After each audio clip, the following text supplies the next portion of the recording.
Bismillahirrahmanirrahim. Assalamualaikum warahmatullahi wabarakatuh. Perkenalkan, nama saya Abi Gunawan, Stambuk 18 2004 dari kelas A. Di sini saya akan membahas sedikit tentang arsitektur dan komunikasi seluler. Terutama di sini saya akan membahas lebih dalam tentang GSM. Nah, pada slide pertama saya akan membahas tentang Global System for Mobile Communication atau GSM. Nah, Global System for Mobile Communication atau GSM merupakan standar yang diterima secara global untuk komunikasi seluler digital sebagai jaringan GSM yang beroperasi pada band 900 MHz atau 1800 MHz. Pada band 900 MHz untuk uplink band frekuensi yang dialokasikan yaitu 890 sampai 915 MHz, dan untuk download band frekuensinya dialokasikan 935 sampai 960 MHz. Sedangkan bandwidth 25 MHz yang dibagi-bagikan ke dalam 124 kanal. Frekuensi pembawa dan masing-masing dialokasikan 200 kHz setiap bagiannya. Time division multiplexing atau TDM digunakan untuk mengalokasikan 8 kanal suara menjadi kanal radio frekuensi dan membagi waktu dalam periode waktu tertentu dan akan menjadi TDMA frame. Nah, jaringan GSM ini dibagi menjadi 3 sistem utama, diantaranya sistem switching atau SS, terus base station system atau BSS, dan operation and support system atau OSS.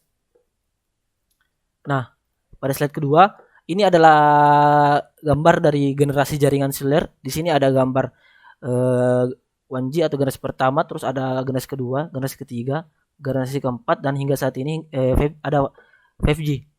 Terus kata G itu pada setiap teknologi adalah generasi singkatan dari generasi. Teknologi sekarang sudah sangat maju dan dengan GPRS, EDG, UMTS, HSDPA adalah generasinya. GPRS adalah generasi pertama, disusul dengan EDG dengan memberikan layanan agak cepat, lalu 3G dengan menghadirkan layanan tercepat, dan akhirnya teknologi sekarang 3.5G menyingkirkan semua dengan menghadirkan layanan sangat cepat untuk mengakses data, dan mungkin akan hadir layanan 5G di Indonesia sekarang ini. Terus perjalanan generasinya ada 1G atau generasi pertama, yaitu original analog cellular for voice, AMPS, NMT, TACS. Untuk kecepatannya ada di angka 14,4 kilobit per second. Terus ada yang generasi kedua, digital narrowband circuit data yang isinya TDMA dan CDMA.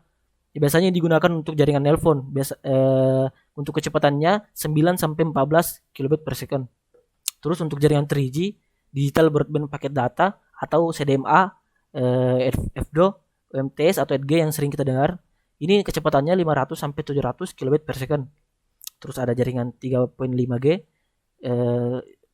replacement atau pengganti dari EDG atau dan HSPA. Untuk kecepatannya itu 7,2 megabit per second. Terus untuk 4G yang sekarang sering kita pakai yaitu digital broadband paket data all IP, ada WiFi, WiMAX, LTE. Untuk kecepatannya itu 3 sampai 5 megabit per second. Dan untuk jaringan yang sekarang ini tapi belum sempat kita gunakan, itu ada jaringan 5G, di mana 5G itu adalah gigabit per second in a few years. Untuk kecepatannya lebih dari 1 Gbps per second. Nah, pada slide ketiga ini ada komponen penyusun jaringan GSM. Yang pertama ada mobile station atau MS, yang kedua ada base station system atau BSS, terus yang ketiga ada network switch system NSS. Nah, mobile station MS atau merupakan perangkat yang digunakan oleh pelanggan untuk dapat memperoleh layanan komunikasi bergerak. Bahasa awamnya, MS adalah handphone yang kita pakai sekarang. MS dilengkapi dengan sebuah smart card yang dikenal dengan SIM card atau subscriber identity module yang berisi nomor identitas pelanggan. Terus kedua ada base station system atau BSS. Di sini terdiri dari 3 bagian, base transceiver station atau BTS, terus ada base station controller atau BSC, terus ada ketiga transcoding and rate adaptation unit atau TRAU. Nah, yang ketiga ada switching subsystem yang merupakan gabungan perangkat-perangkat yang saling terkait guna mendukung fungsi switching tadi dan database pelanggan. Jadi itu adalah gabungan antara MS dan BSS. terdiri dari beberapa bagian, yaitu Mobile Switching Center MSC, Home Location Register atau HLC, Visitor Location Register, Advaler Authentication Center atau UC, Equipment Identity Register atau ER. Nah, pada slide kelima ada MS, Mobile Station MS. Nah, Mobile Station MS ini adalah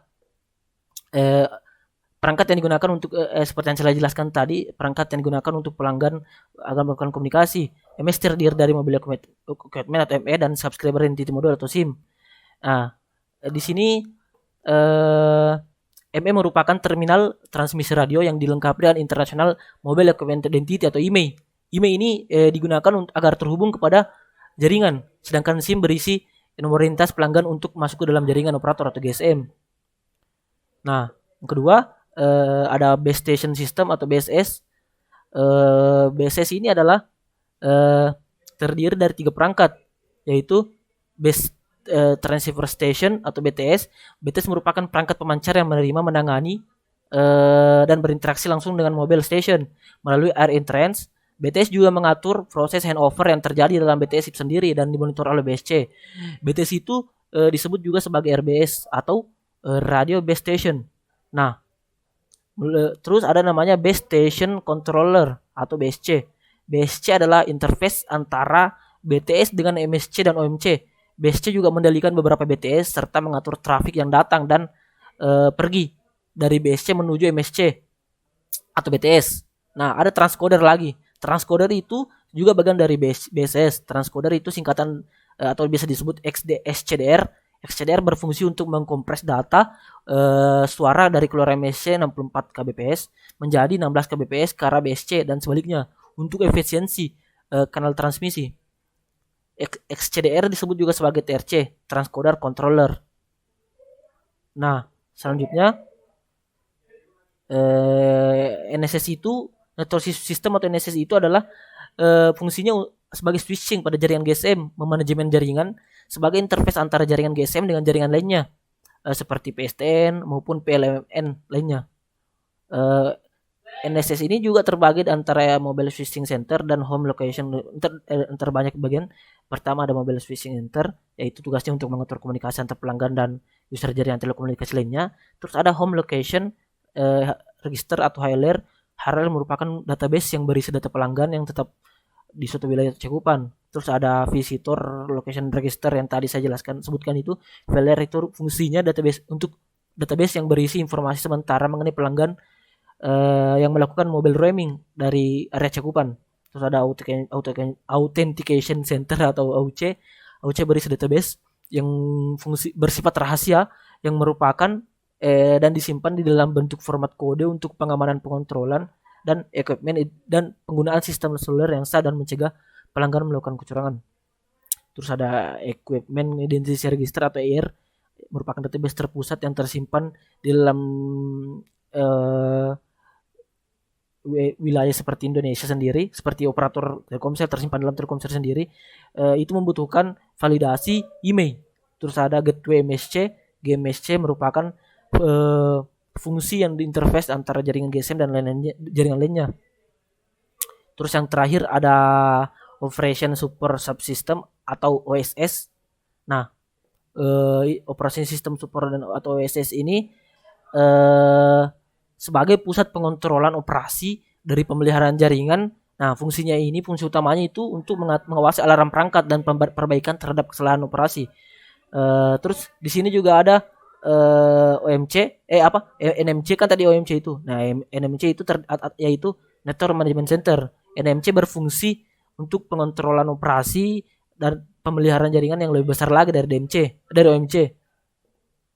Nah, OSS itu dirancang untuk menghubungkan sistem pengaturan yang koheren yang mendukung beberapa elemen jaringan seperti berikut ini. Nah, yang pertama itu ada Mobile Switching Center atau MSC, terus ada Base Station Control atau BSC, Radio Base Station atau RBS, Visitor Location Register atau VLR, terus ada Home Location Register dan HLR, Equipment Identity Register atau EIR, Authentication Center atau AUC, terus ada Mobile Intelligent Network atau MIN.